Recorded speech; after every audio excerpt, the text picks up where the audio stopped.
We begin tonight with a Fox News alert. Tonight, the president is arriving home to Washington to something unusual for him, bipartisan praise. The president back at the White House after ending his summit with North Korean leader Kim Jong-un without an agreement and leaving early. The president says he walked away because he was unwilling to give in to North Korea's demand that the U.S. lift all sanctions without an ironclad promise from Kim to eliminate his nuclear arsenal. Tonight, hear from the president himself in an exclusive interview about what led to that moment when he walked away. Hello and welcome to Fox News at Night. I'm Shannon Bream in Washington. Kristen Fisher is still in Hanoi with new details about what really happened. Good morning to you there, Kristen. Good morning to me. Good evening to you, Shannon. You know, President Trump may already be back at the White House, but Kim Jong-un is still here in Hanoi. The North Koreans finally decided to give their version of events at a press conference in the middle of the night at midnight local time here in Vietnam. The North Koreans' foreign minister confirmed that the talks broke down over sanctions, but that's where the similarities with President Trump's account stop. 먼저 해제하라는 것입니다. What we proposed was not the removal of all sanctions, but their partial removal. Basically, they wanted the sanctions lifted in their entirety, and we couldn't do that. They wanted to denuke certain areas, and I wanted everything. And the sanctions are there, and I didn't want to give up the sanctions unless we had a real program. And they're not ready for that, and I understand that fully. I really do. The White House press secretary is now trying to put a positive spin on the failure to reach an agreement at this second summit with the North Koreans. She tweeted tonight, quote, President Obama refused to walk away from a bad deal with Iran. President Trump refuses to make the same mistake with Iran, North Korea, or anyone else. And even though President Trump is walking away from Vietnam with little to show for it, he's returning to Washington with high praise from his usual critics. President Trump did the right thing by walking away and not cutting a poor deal for the sake of a photo op. They wanted lifting sanctions without the denuclearization. I'm glad that the president walked away from that. So what happens next? Well, President Trump has said that he may be open to a third summit, but the North Koreans warned at that press conference late last night that Kim Jong-un might, quote, lose his willingness to pursue a deal after the U.S. rejected what he offered here in Hanoi. Shannon? All right, Kristen Fisher, safe travels home. Thank you so much. Well, the president back in Washington tonight amid bipartisan praise over the last 24 hours for, as you heard there, walking away from his summit with Kim Jong-un, calling it the art of the no deal. Here to talk about that tonight, Christian Whitten, former senior advisor in the State Department, Fred Fleitz, former deputy assistant to Donald Trump, and David Tafuri, former foreign policy advisor to the Obama campaign. Welcome to all of you. Thank you. Okay, so David, what do you make of the White House's response and the way that they are describing what happened here, saying the Obama administration didn't walk away from the Iran deal, which they have absolutely eviscerated and walked away from now, but saying this president knew enough to walk away from something that wasn't going to be good for the U.S.? I think that's a great talking point by Sarah Sanders. I give her credit for that. I give the president credit for having the courage to walk away. I think it was the right decision for him. But I think we also have to recognize that this summit was a failure. We accomplished nothing from this summit.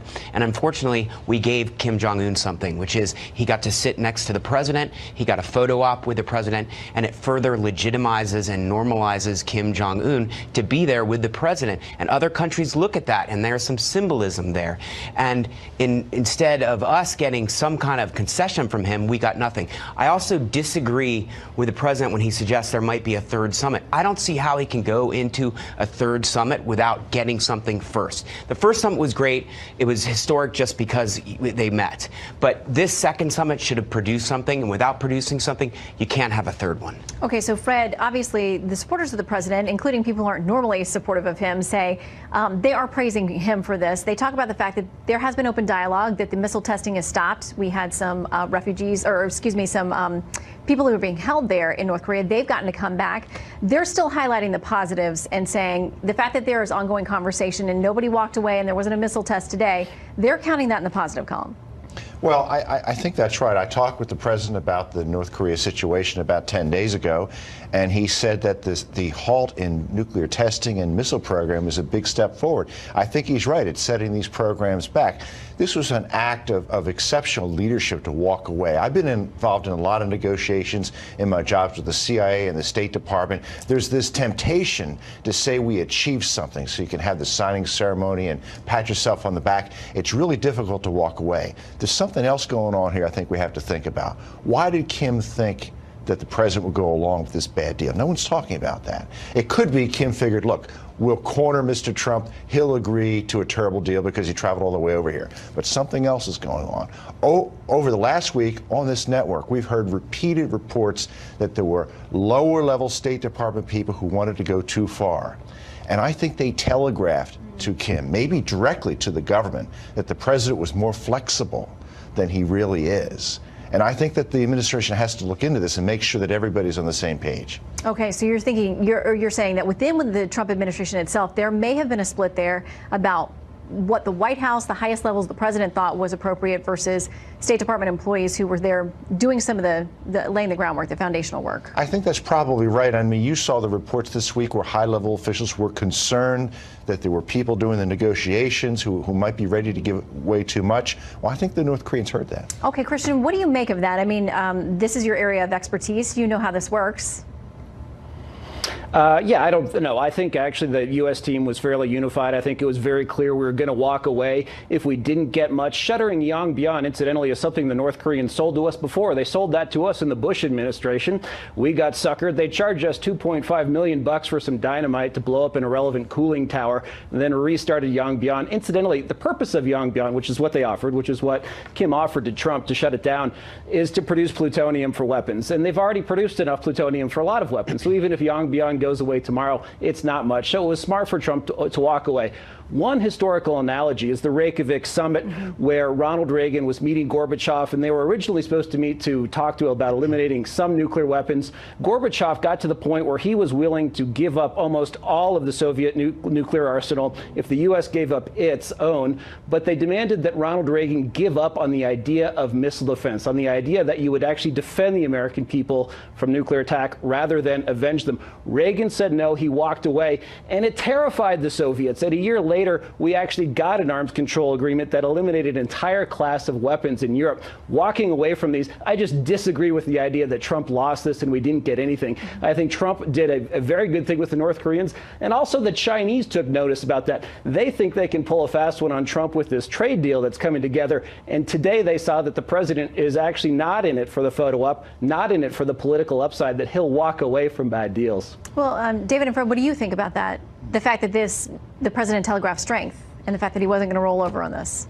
Well, I think Christian is right that this could help for any future discussions and negotiations or a summit with China about some of the differences that we have with China. They have to think, okay, well, the president might walk away from us like he did from North Korea. But on the other hand, this is kind of great for China because now China has an excuse also to deal with North Korea. It has an excuse to ease sanctions, to continue to deal. Which a lot of people would argue it's been doing. Yeah, it has been doing. It is helping North Korea evade sanctions, and it can do more of that and continue trade with North Korea. And that they were empowered and emboldened to do that by the fact that the president met again with Kim Jong-un in this summit, which got so much attention but really didn't produce anything. The other winner in this is Dan Coats. Remember, he said as the leader of the DNI that he didn't believe that North Korea really intended to give up its nuclear weapons. The president disagreed with him, said he was wrong, but it turns out he was right. Okay, Christian, I hear you laughing, so I got to give you a chance to respond to that.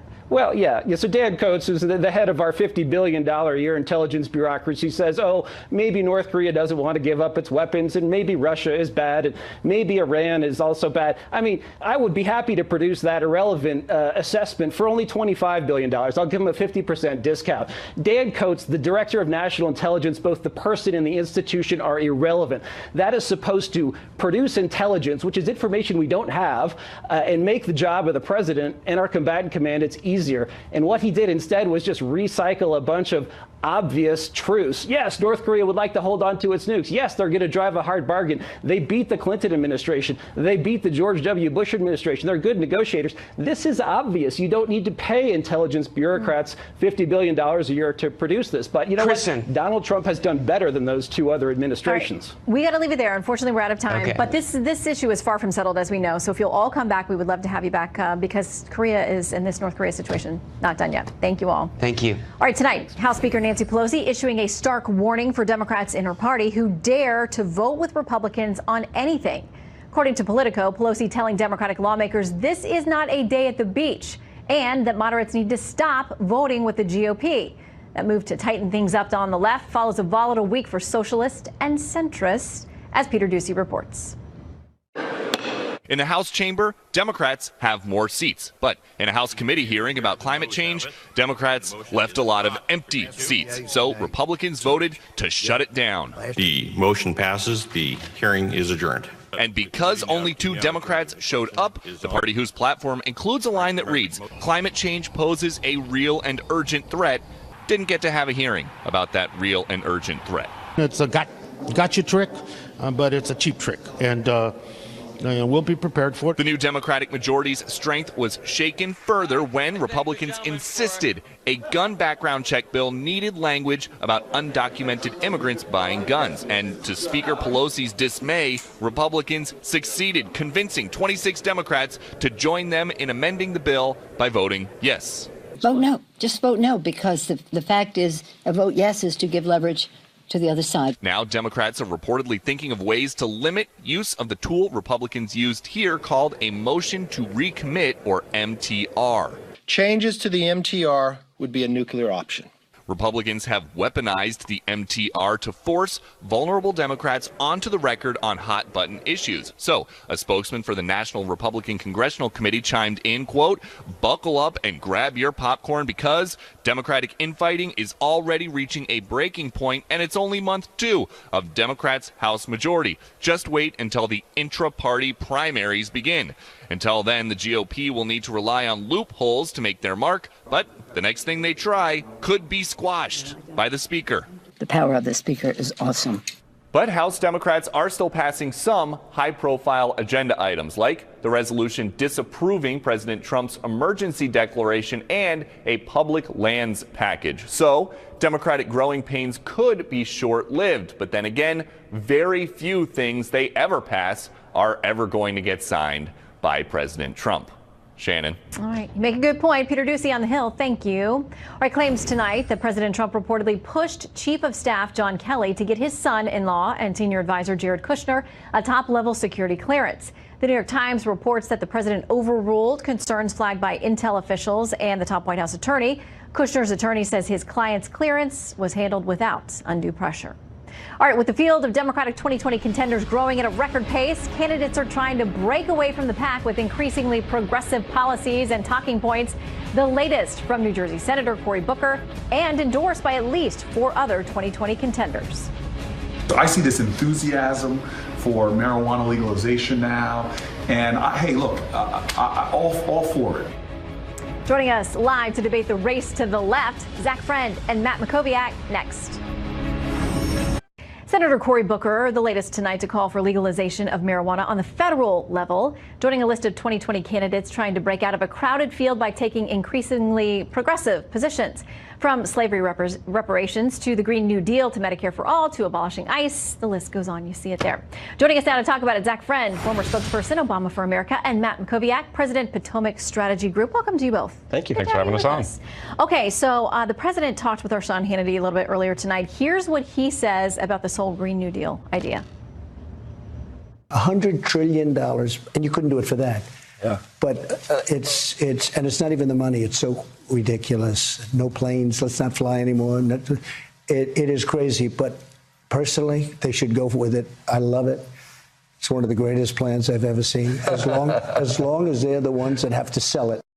Jack, he says he loves it. He thinks this is great for 2020 for him. Well, I get what he's trying to say here, but I also recognize that in the presidential primary this year, similar to some of what was even experienced in the Republican primary in 2016, there's going to be a pretty strong movement to the left in order to win this nomination. The question is going to be, can you make the transition in the general election? Because ultimately it's still going to be decided in a lot of those states across the Midwest that still care mostly about these bread and butter issues, specifically the economy and other issues associated with it, and maybe aren't as interested in some of these social policy issues that are being discussed. Yeah, on the Washington Examiner, Democrats getting out on a dangerously left-wing limb. Michael Barone writes this, Democratic presidential candidates, perhaps isolated in liberal cocoons, don't seem to understand their vulnerability on issues like reparations, 9-month abortions, and the Green New Deal. They assume their media friends can rescue them, but what if they can't? Matt? Yeah, I think Democrats think that whoever gets nominated is going to beat Trump. I think they're overconfident in that sense. And Barone writes about how California... Well, California is definitely not voting for President Trump. Right, but by itself, that's not happening. By itself, it sort of lowers Trump's approval rating because he's so unpopular in California, and that's not obviously how you determine who's going to be president or not. So these issues that I think are not majority issues are becoming litmus tests in the Democratic primary. Reparations, legalized marijuana, Medicare for all, Green New Deal. These are simply not majority issues yet. Maybe the Democratic nominee can sell it to a majority of the public. We'll have to see. I think Trump and the Republicans feel good about the direction the Democrats are going. They're going so far to the left, it is going to be hard to track back unless they nominate a more moderate candidate, a Biden or a Michael Bloomberg, who probably does have more appeal to the middle. Yeah, we see this I mean, it happens in primaries on both sides. Now, as far as 2020, Michael Cohen said this yesterday when he was testifying. He said, given my experience working for President Trump, I fear that if he loses the election in 2020, that there will never be a peaceful transition of power. That's a pretty out there statement, but it's not the only one. Donnie Deutsch, who's known the president forever, he says this about where he thinks the president could go. If impeachment starts to happen, even if he loses an election, whatever in a movie you think this guy is capable of doing to create a civil war, he will. I know I'm not speaking in hyperbole.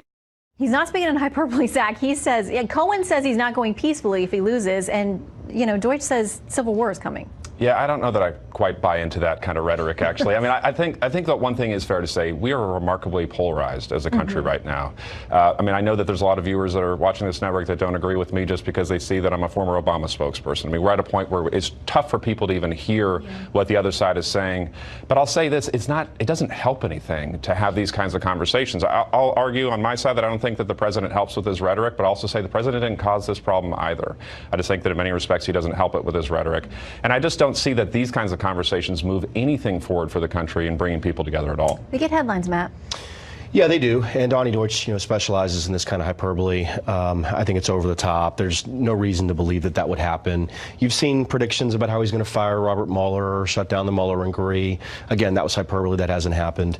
Look, if President Trump was worried about losing, he wouldn't run for re-election. And every signal that we can possibly see, they're hiring senior staff, they have space, they're raising money, is he's running for re-election. So look, it's going to be a divisive, very competitive election. The country will come back together. It always does. I feel like the last one just got over. Yeah, Zach and Matt, thank you both for coming in. It's never over. Thanks. All right, a progressive freshman congresswoman accuses the GOP of racism, all because a former Trump employee, now administration official, who happens to be African-American, showed up at yesterday's Michael Cohen hearing. That woman, Lynn Patton, a longtime Trump family employee and friend, is speaking out tonight, and she is not holding back. There is no amount of money in the world that you could pay me to make me work for a racist. To impeach President Trump, calling him an MFer. And the African-American woman accused of being a so-called prop for the GOP yesterday, she's firing back. Trace Gallagher is on the case for us tonight. Good evening, Trace. Good evening, Shannon. After President Trump's former lawyer Michael Cohen told the House Oversight Committee that Trump was racist, North Carolina GOP Congressman Mark Meadows defended the president by mentioning housing and urban development official Lynn Patton as she stood behind him. Watch. She says that as a daughter of a man born in Birmingham, Alabama, that there is no way that she would work for an individual who was racist. The fact that someone would actually use a prop, a black woman, in this chamber, in this committee,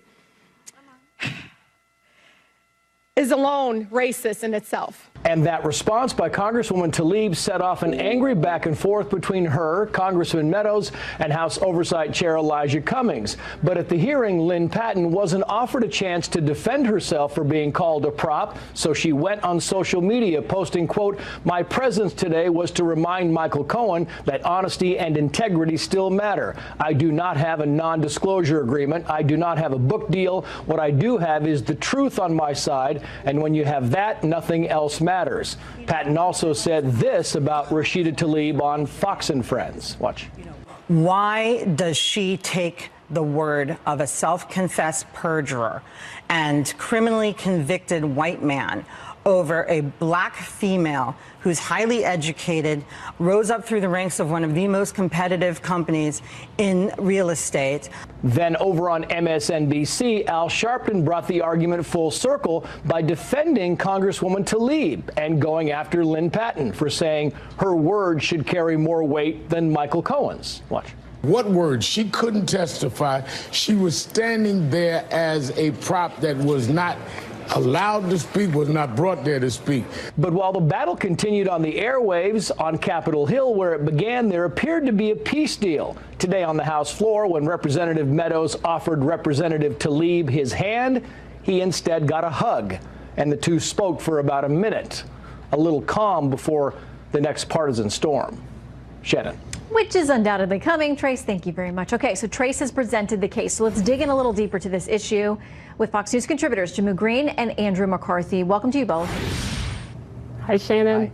I want to play a little bit more of, well, actually, we'll talk about Lynn Patton on her Instagram. I want to read a little bit more about what she said about this yesterday. She said someone played the race card, and she said it wasn't the Republican. She said a highly educated black woman who rose up in the ranks of one of the most recognized global real estate companies in the world, spoke before 25 million people at the Republican National Convention, and now successfully oversees the largest HUD program office in the country. That is not the resume of a prop. Jamu?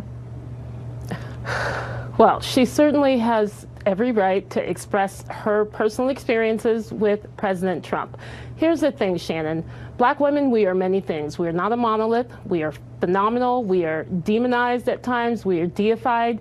What we aren't are Exhibit B, A, or C in congressional hearings.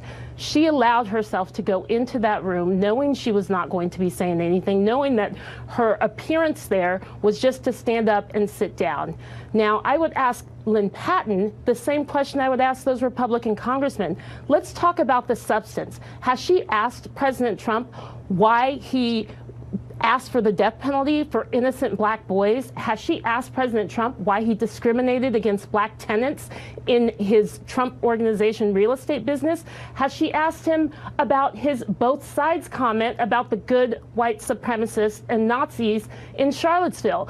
Did she get answers that satisfied her, that proved to her that he's not a racist? I mean, she said she's known him, known the family, worked for them for 15 plus years. She says Cohen has too. She knows Cohen very well and says it doesn't take 15 years to figure out somebody is suddenly a racist unless they aren't. So Andy, I mean, she says she knows him intimately, has worked with him for more than a decade, and by her assessment, he's not a racist, and she wanted to be there to support him. Is that appropriate, Andy? Well, there's nothing inappropriate about being there to support him, and there's nothing even inappropriate about being pointed out. What I object to is this, the entire thing is just theater that's meant to divide people. There was no reason. If this was a court, Shannon, instead of Congress where there's no rules, no judge would have allowed Cohen's testimony about Trump being a racist, which no matter what you think of Trump was irrelevant to what they were covering yesterday. And then you wouldn't have had this whole circus about, you know, whether this poor woman was a prop or whether her being there was correct or not, whether Meadows should have pointed her out. The whole thing was not intended to do anything except have both of our very contentious sides in this country at each other's throats again. And if that was the intention, which that's what it looks like to me, congratulations, it's mission accomplished. Well, are you, I want you both quickly to weigh in. You have like 15 seconds each. Are you worried about the use of the word racist, that it's become too common and possibly inaccurate for various circumstances? Jamu? I have definitely shied away from throwing racism out there and focused more on implicit bias that we all have. But in this reality, President Trump has earned that moniker. He was the CEO of the birther movement. Okay. He earned that moniker. I just want to get to that. Yeah, and Andy, to your point, do you think the word racist is used inappropriately these days? I do think it's used inappropriately. I don't think I have implicit bias, and I think we should all take each other as we are without worrying about all that stuff. Okay, in a perfect world. Jamu and Andy, thank you both for weighing in on this heated topic. Good to see you both. Thank you.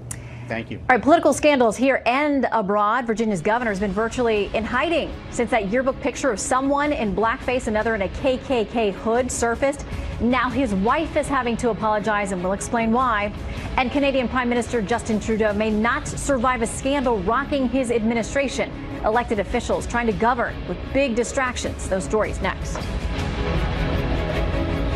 A new headache developing tonight for Democrats in Virginia. Just weeks ago, we saw Pam Northam standing beside her husband at an awkward press conference where the governor says he wasn't in that infamous yearbook photo a day after he apologized for it. Well, now, as David Spunt reports, she is in an unwanted spotlight on the last day of Black History Month. Pleased to be joined by my wife, Pam. When Virginia Governor Ralph Northam admitted he wore blackface as part of a Michael Jackson costume, his wife kept him in line. Are you still able to move on? Inappropriate circumstances. My wife says inappropriate circumstances. Now Pam Northam is facing heat of her own after the mother of an 8th grade page at the Virginia Capitol says the First Lady handed out cotton to black students as part of a history presentation. Virginia's First Lady is a teacher and recently brought students to learn about the history of the governor's mansion, the oldest in the country. Last week, she invited more than 100 pages of all races to a program called the Historic Kitchen, where she encouraged them to touch agricultural products like dried tobacco, raw cotton, and produce. The 8th grade student wrote a letter to Mrs. Northam. It reads in part, "I will give you the benefit of the doubt because you gave it to some other pages, but you followed this by asking, can you imagine being an enslaved person and having to pick this all day?" Which didn't help the damage you had done. In a statement, the First Lady offered an apology.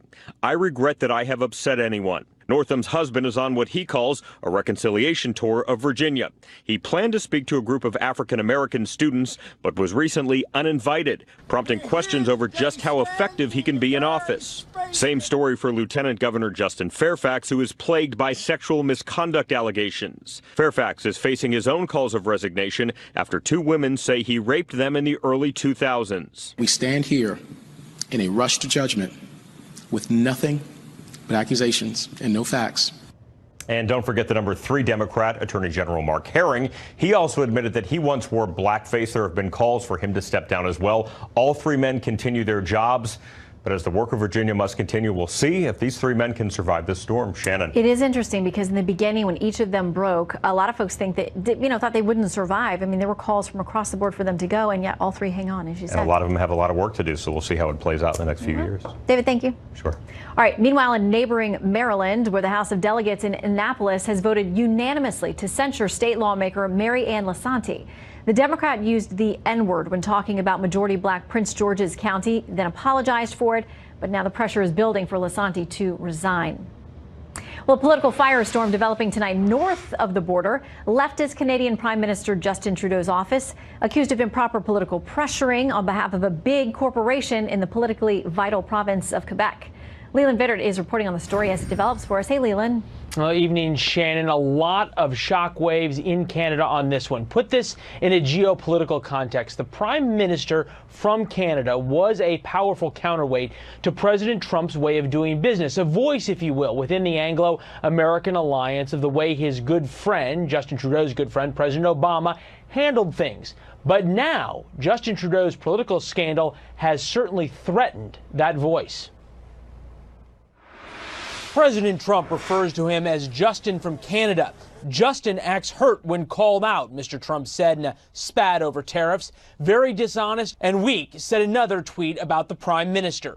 That was in June when this famous photo of the president sitting while world leaders looked down ricocheted around the world as President Trump left the G7 summit in Canada. Since then, a scandal heated up over SNC-Lavalin. a worldwide construction contractor that allegedly bribed officials in Libya. A conviction in Canada would mean a 10-year ban on bidding for federal contracts.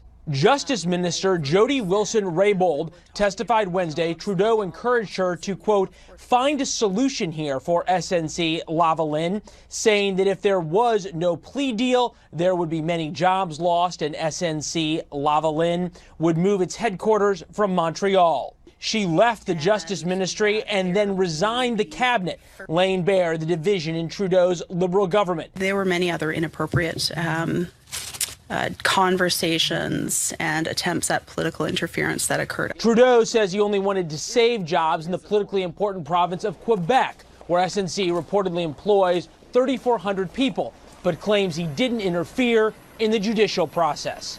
And saying at a news conference, I and my staff always acted appropriately and professionally, and therefore I completely disagree with the characterization of the former Attorney General about these events.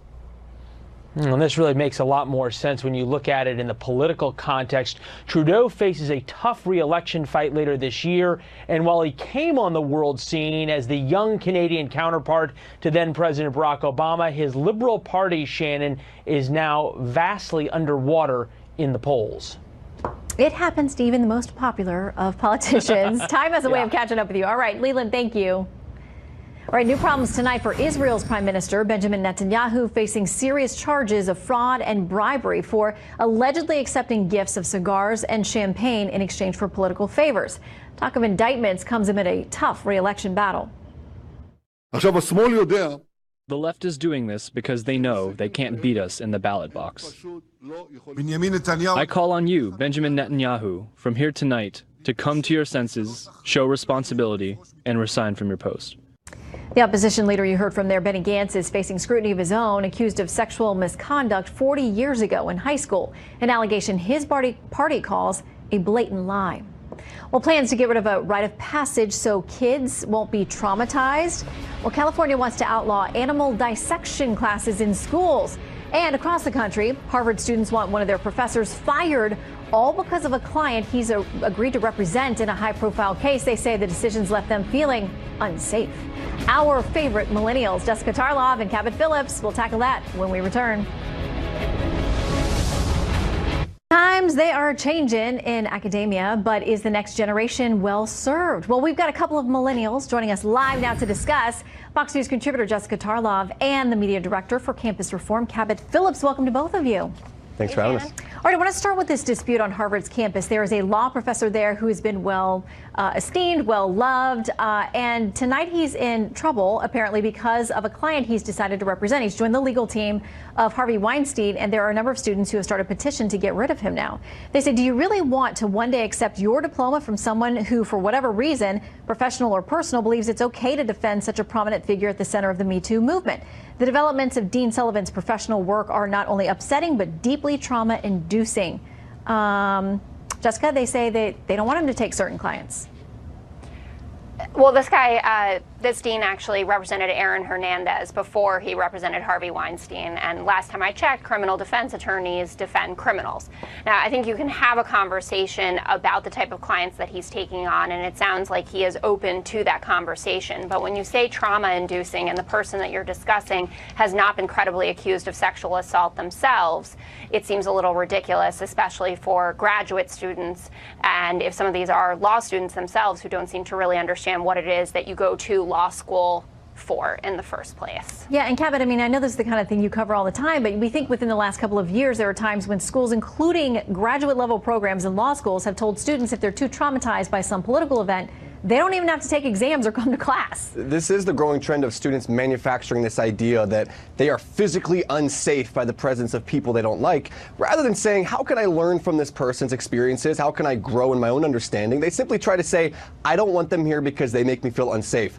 Two things can be true in this situation. One, Harvey Weinstein can be a horrible human being, which he is. 2, he can also be deserving of legal defense. This is a system that we have. It's important we have defense attorneys that are being willing to do these jobs, and they're not enviable, but they are still an important part of our legal system. You shouldn't lose your job simply because you're doing your job. Okay, let's go to California now, across the pond. Well, not the pond, but to the other pond, to the other big one, the Pacific. It feels like a different country. It does feel sometimes like a different country over there, but to the West Coast, let's go now, where there has been a bill introduced there in the legislature that says there will be no student dissections of any animals in K through 12. It's not good for kids and it's traumatizing. PETA says this: cutting up the corpses of dead animals for a crude biology lesson should be a thing of the past. It also wastes school funds, exposes students and educators to formaldehyde and formalin, a known carcinogen, and deprive students of an education using advanced simulation methods that studies show are superior to cutting up animals. Jessica, I didn't like doing this in high school. Had to do it or it would have tanked my biology grade, but not anymore in California. Well, you can always opt out on moral grounds. That's something that's been available to students for a very long time. From the article that I read about this, it doesn't seem like this bill is out of committee at this point, and it might just be a rogue legislator advocating for this.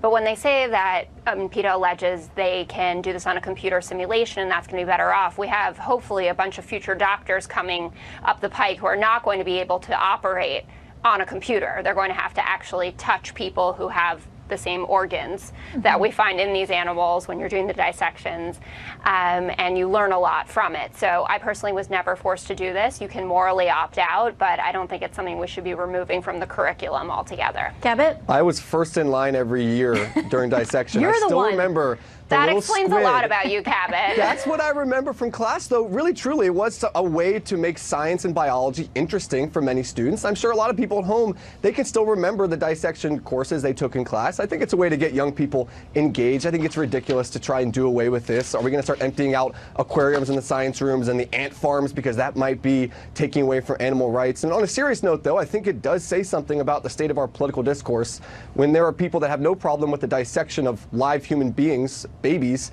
but do have a problem with the dissection of dead animals, and I think that's something that needs to be discussed. All right, Cabot, we were having a lovely millennial right, evening, and now you have gone to abortion, which you know very much upsets We can me when have you a lovely distort the discussion and facts. also bring it serious at the same time. This is going to be a whole other discussion, but we didn't get to another case. I want to tease for people because we might do it tomorrow night. Something at Duke University, a speech got canceled because the title of this speech, which was "Only the Vision of God Can Make Someone Happy," was triggering. We didn't get to that, but I think that's a good case. We'll try to get to that one tomorrow. Jessica and Cabot, good to see you both. Thanks a lot, Shannon. All right, it's billed as the biggest gathering of conservative activists in the world. And you know what? We're going to take you over to CPAC, where they say actually they think the Democrats are doing their job for them. That's next.